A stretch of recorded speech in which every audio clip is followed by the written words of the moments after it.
So Nistrup, game against Bblik tomorrow. How do you see the game? I see it in the way that we are here after fighting 8-10 months now to be in a situation where we can give ourselves the opportunity to get into a European group stage. So now we have to do everything to make that possible. That starts here in Iceland tomorrow against a team that we have big respect for. I think they have some clear strength, mainly offensive-wise, with some good players, and you can see that players who have played a lot of games and minutes together. But when that is said, if we reach our level, then we have to go through. You're used to being favorites. Now you're against the Icelandic team. Is that any difference? No, it's not. We are favorites in main part of the games that we play in the Danish league, so we know how that feel. So we have a job to do tomorrow, and we are ready to do that. You didn't practice at the Kópavogsvöllur today. Why didn't you? Because we last season changed the rhythm for that. When we play every third, fourth day, we think we have a better rhythm by training back in Copenhagen, and then take the flight after, and then we can relax and recover.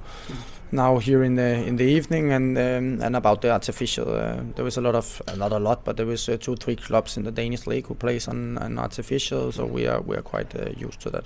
That does not change anything to play on artificial grass? It doesn't change anything for us, but it changed something in the game as a general thing, due to that it's way more difficult to pressure. It's more difficult to change direction. It's more difficult to stop when you sprint. So that's how it is. But we're used to that. When you saw Bblik draw against Shamrock Rovers, which team did you expect to go through? I said Bblik. What, just generally better? Nah, but now I follow Icelandic football a little bit. I have lived here for many years ago, so I know that it's a good team that we're gonna play. So I knew it was gonna be, and the Icelandic boys also said it's gonna be Bblik. So we started follow them. Speaking about the past, how is it coming back? No, it's good. I've been in Iceland a couple of times after. I lived here. It's a nice island. Beautiful place, special place on earth actually, so I have some good friends here still, so it's good to be here. How was the time in FO? Yeah, that's how it is. I actually liked the time here with some good teammates, and for me today, when you look, I think it's 10-11 years backwards now, it has been a good experience. And then it is, I did everything I could, but I was not good enough, and then I stopped playing football and became a coach. But I liked my time here, and I also hope that the persons that you would talk to says that maybe he was not a good footballer, but he was a good person. When you came to FO, did you know back then that you would become a football coach? No, I didn't. But when I came back to Copenhagen and thought about what to do, I quite early realized that this was something that I was good at. Started at the Copenhagen Academy, I would say 4, 5, 6 months after I came back from Iceland, and then yeah, the rest is story. You have 2 Icelandic players in the team. Do they help you, like, gather information or something about the game? No, they didn't. And it's I've not spoken to Odi about Bblik. I have not asked him a question about his dad's team, because I would not put him into this situation. He wants to play. He's ready to play.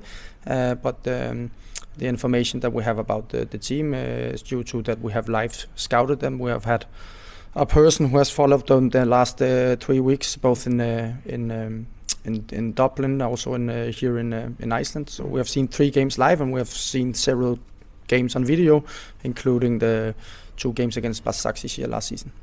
That storyline that Ore might play against his father, what do you think of it?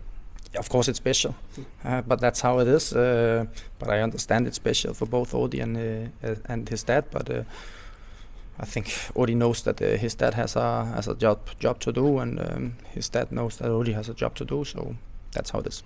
Do you think he will play a role tomorrow? Maybe, we'll see. Talk about Isak Bergman. He came to Iceland and he wasn't happy with how he was treated last season. How do you see that?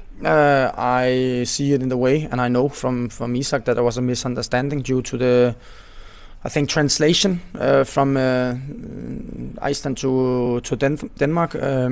He is an amazing person. He's a good player, and we have been so happy to have Isak in Copenhagen the last 2 years. We have appreciated his help to win 2 titles for Copenhagen, where he has played a main role in both. He has a big talent. He works hard every day, and for that reason, I understand that he's not satisfied with the playing time that I have given him.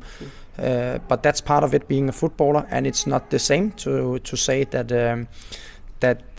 he is not treated in a good way, because we treat our players, all the players we have, as best as possible.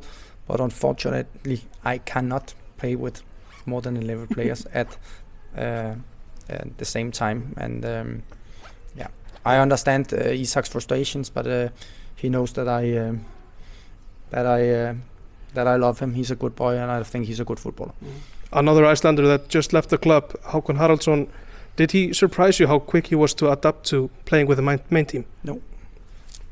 He just was that good? Yeah, he was that good, and that's how it is in our club. We have a lot of talented players from Denmark, Sweden, Iceland, young players from other countries, and I think Copenhagen now has shown in many years that if you want to play on the biggest scene, on a perfect platform where there is big pressure, but at the same time where we take good care of the young players, FC Copenhagen is the place to be.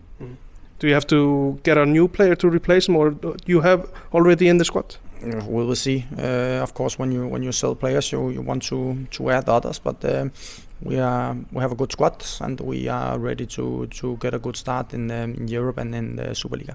And finally, what do you have to do to go through in this tie? What do you have to do to win the tie against Bblik? No, show them respect and play up to the level that we have. Then we have a good chance to go through. We know that we have to win over two games. That we know, but that's not the same as saying it's going to be easy, because it's not. It's a good team, as I said, with clear strength, mainly with the ball, I think. So we need to work for it. Thank you, Nistrup, and good luck tomorrow. Thank you.